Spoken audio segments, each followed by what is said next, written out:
భగవద్గీత సర్వ మానవాళి కోసం. అథ ప్రథమోऽధ్యాయః అర్జున విషాదయోగో నామ అపర్యాప్తం తదస్మాకం బలం భీష్మాభిరక్షితం పర్యాప్తం త్విదమేతేషాం బలం భీమాభిరక్షితం. మన సైన్య బలం అపరిమితము.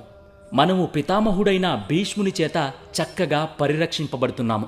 కాని భీముని చేత జాగరూకతతో రక్షింపబడుచున్నట్టి పాండవ సైన్యబలము పరిమితముగా కలదు.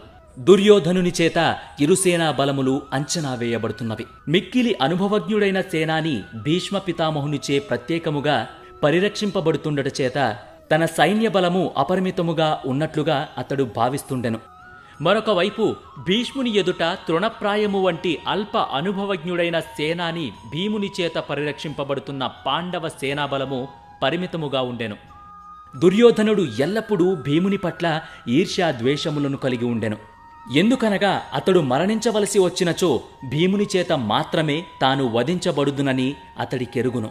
అంతేకాకుండా భీముని కంటే గొప్ప అనుభవజ్ఞుడైన భీష్ముడు తన పక్షములో ఉండుటను తలచుకొని అతడు తన విజయము పట్ల గొప్ప ఆత్మవిశ్వాసము కలిగి ఉండెను. యుద్ధరంగంలో తన విజయము తథ్యమనేది అతడి తుది అభిప్రాయం.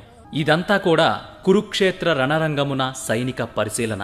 పరస్పర విరోధంతో ఇరుసేనలు యుద్ధానికి సిద్ధపడ్డారు. యుద్ధంలో ప్రాణత్యాగం చేయుటకు సంసిద్ధులైన తన సన్నిహిత బంధువులు, గురువులను, మిత్రులను మహావీరుడైన అర్జునుడు ఇరు సేనలలో చూశాడు. కరుణ విషాదములచే ఆవరింపబడిన వాడై అతడు బలమును కోల్పోయి మనస్సు మోహముకు గురవ్వగా అతడు యుద్ధ నిశ్చయమును త్యజించెను.